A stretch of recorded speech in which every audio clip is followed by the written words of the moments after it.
Cuckoo TV. Once upon a time, there was a small village.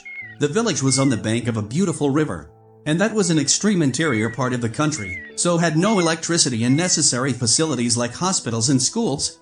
Children have to go to the nearby town for their education by walking almost for 12 miles. There were no significant roads out there to connect the village to the town. Also, the temporary roads were not up to the mark. So, it was quite difficult for everyone to go out of the village for any work. However, a few children of that village were going to school. They woke up early in the morning, get ready and leave the village before sunrise.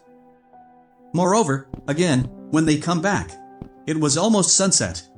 Non-availability of electricity caused them to leave their study, as they were not able to study at their home as the whole time spent in traveling.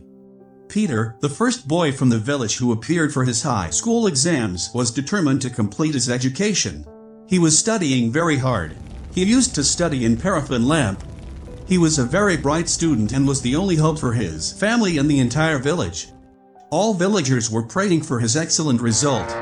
When his result was declared, he had passed his high school with distinction. Everyone was happy in that village except him. Why you are not happy, my son?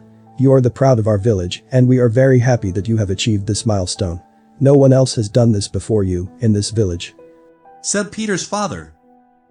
I am not happy because I want to see all children in this village to achieve the same, but due to non-availability of basic facilities, it's quite difficult to achieve. Peter expressed his thoughts. What do you want to do then, Peter? Now I have understood that we have to develop our village, and that is the only way to get all facilities in our village. Meanwhile, an old man who was listening to Peter and his father's conversations came in front of Peter and told, You are very hardworking and clever. Everyone is proud of you, and I am sure you will do something for the betterment of our village. If you need any help, please let us know. We are all with you. Peter's eyes were gleaming, and he explained his plan in front of the villagers. They all agreed on Peter's plan and started working for him the next day. Some people were making wooden sculptures and some of them making useful home essentials like baskets, tables, chairs and all sort of crafting products. All the raw material was completely free for them as there were many trees in a nearby forest that is full of useful materials required for creating these products. The villagers were skilled in the craft. In a week they had plenty of products ready with them. Then Peter went to a nearby town with samples. However, most of the vendors denied selling those products. Peter came back to the village. One villager asked, What happened, Peter? I think we should sell our products in some city. Another villager came forward. Then, what is the problem to do it? I need money to go to the city. I have to stay in the city for a few days for selling our products. Peter was looking disappointed. We will collect the money from everyone and send you to the city. His father motivated him.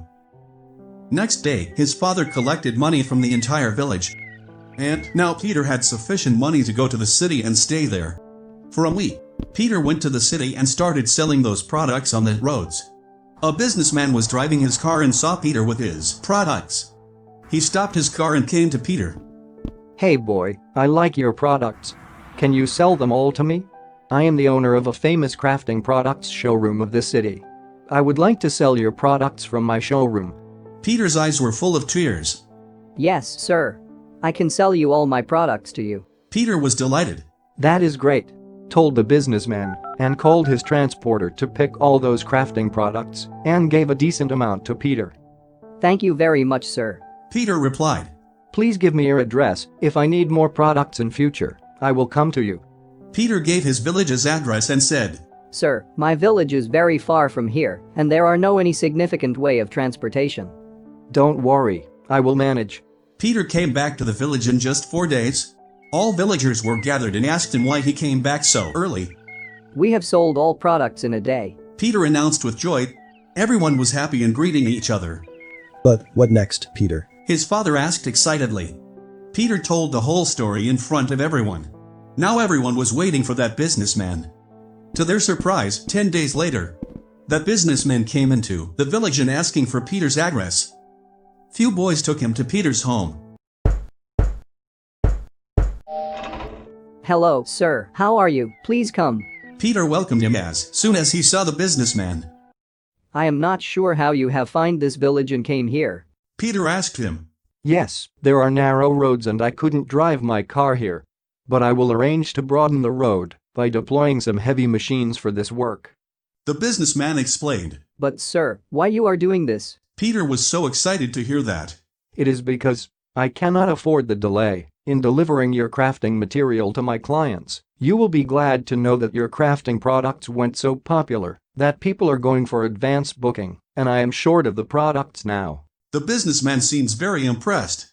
I have come here to make advance payment for the next lot of your products. My manager will come here on behalf of me next time for delivery of the products. Thank you very much, sir, for your support. Peter expressed his gratitude and thanked him. No, your products are really good, and I want to sell them as many as possible. And the road of the village will be improved for easy transportation by the end of this week, as I have instructed one contractor to depute the machineries from today tomorrow. Please cooperate with them, said the businessman and went back to the city. Now, Peter had a considerable amount of money in his hands. And he called all the villagers and asked them to work more efficiently so that they can deliver the products on time. Within a week the road was improved a lot. They had delivered the first lot, then second, and so on. Within a couple of years, they were able to build a hospital, a school, and now the village has all the necessary facilities. They celebrated their success every year, and the village became a hub for the crafting products. Moral of the story: with strong determination and hard work, we can always achieve success. Share and subscribe for more videos.